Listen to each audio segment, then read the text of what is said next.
What if I told you your life wasn't shaped by your talent or your goals or even your circumstances, but that it's shaped by the story that you tell yourself, about who you are, about what you deserve, what's possible for you? And that story has been running the background of your mind for years, deciding pretty much everything in your life. And it isn't just a mindset.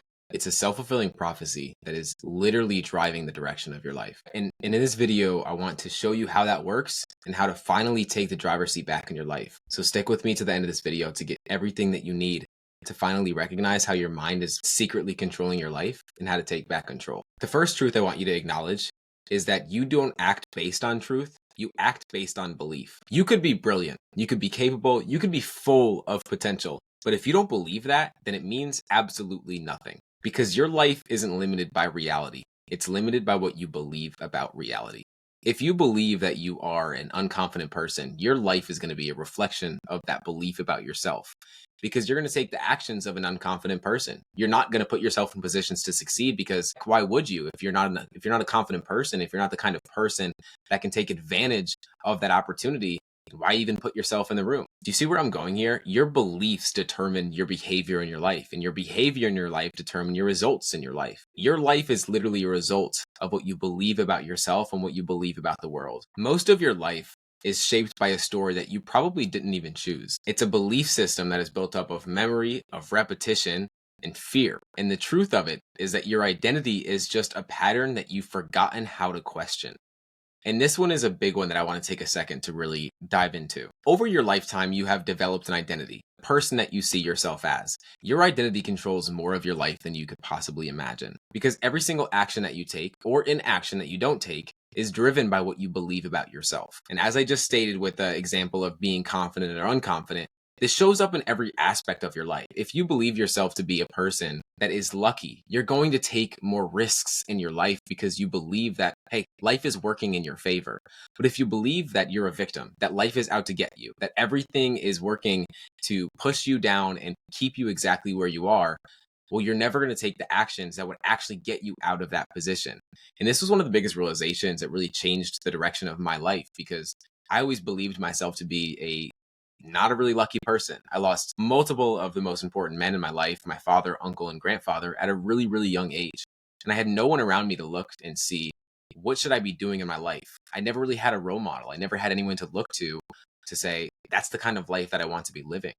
And it really, for a lot of my childhood, made me really depressed and anxious and lost, and really just at the end of the day, a victim of my circumstances, a victim of my own beliefs about myself. And it wasn't until I started questioning those beliefs, questioning the identity that I held myself as, the person that I felt I needed to be, or the person that I really believed myself to be, in like deep in myself, that I was this unconfident, unworthy, uncapable person. When I finally started to question those beliefs and I started to change the narrative in my mind and change what I chose to believe about myself and about the world, my life changed dramatically. Because once I started to believe that I was a lucky person, that life was working in my favor, that life is working out for me, I started taking actions that reflected that truth. I started taking actions as though I am a lucky person, that life is going to work out for me. And the more that I take action, the more I show up for myself, the more I believe in myself, the more opportunity that's just going to seemingly fall in my lap, because I'm the kind of person that can create that kind of luck. And this is a truth that most people don't want to accept, that what you avoid reveals what you believe. So if you want to know what you believe, look what you run from. Your fears in so many ways drive the direction of your life. And whatever you're avoiding is showing you what you believe about yourself or what you believe about the world. And in that is so much absolute value that we tend to avoid. You may say you want love, but you fear intimacy, and so you avoid being vulnerable. You may say that you want to be a public speaker, but you avoid the stage. You may say that you want to build a better body, but you avoid the gym. You avoid eating healthy. It doesn't matter what the thing is. What we avoid is really showing us what we tend to believe about ourselves and what we tend to believe about the world. And going deeper into this is that your environment reflects your identity. And what you attract is going to confirm your internal story that you tell yourself about yourself. Your life is really a mirror, and it can't reflect a truth that you refuse to live. Let me break that down. Your results in your life, in pretty much every single facet of your life, is a reflection of what you choose to believe about yourself and what you choose to believe about the world. And your environment, who you surround yourself with, the results that you get in your life, the things that you have, the person that you're being is really just that, a reflection of the person that you are being in the world. The reason that most people don't achieve a life that they want or don't have the things that they want is because deep down they have an internal belief that they're not worthy or deserving or capable of achieving those things. And so they go out of their way to prove themselves right. And this is how your mind works against you. And it's secretly controlling your life without you even recognizing it. Because what we have to understand, and one of the biggest truths that most people don't recognize about themselves, is that your mind wants to be right. And so if you go out of your way to tell yourself that you're an unconfident person, this is just the easiest example that I can ever think of, is that if you tell yourself you're an unconfident person, that you are not meant to be wealthy, that you are not meant to have all the things that you want to have in your life, then you're going to go out of your way to prove yourself right, for that truth to be true, even if it's not true. Even if you are more than capable, even if you are the kind of person that is really, truly worthy of those things, you're going to go out of your way to prove yourself right. And that's why when you tell yourself something about yourself, or if you're introducing yourself to someone and you're telling them something that's negative about yourself that you don't want to be true, you need to really take inventory on how you are describing yourself.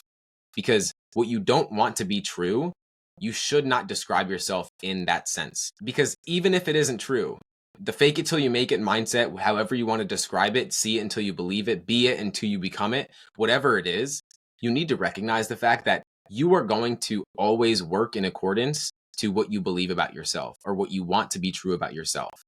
So you need to go out of your way to take on the beliefs and take on the habits of the kind of person that you want to become. And rather than just believing that you're never going to become that kind of person, or rather than believing that you're not capable of achieving all the things that you want to achieve, act as if you're that person already.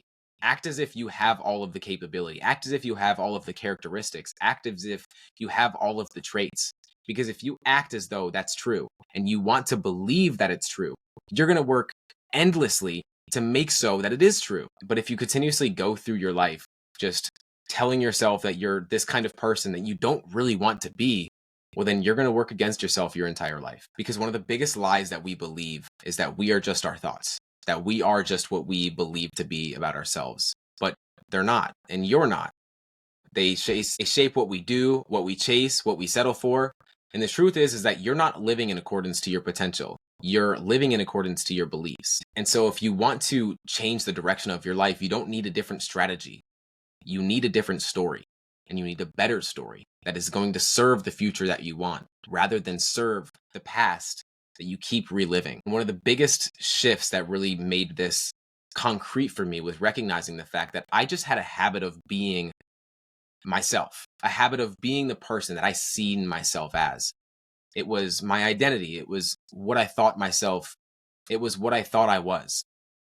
The unconfident, the incapable, the not courageous kind of person that I just didn't see myself as.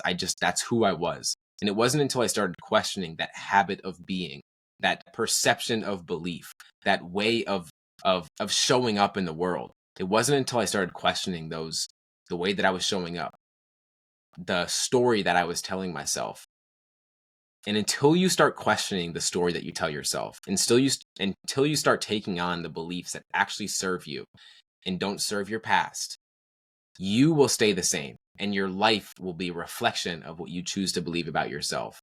And it's hard to accept this because then we take full responsibility and then it's up to us. But the truth of the matter is that nothing will change until you change your story, until you decide that your life is up to you and no one is coming to save you. No one is coming to help you change what you believe about yourself. But once you decide to change what you believe about yourself, your behavior will be a reflection of that, and your external reality will be a reflection of that as well.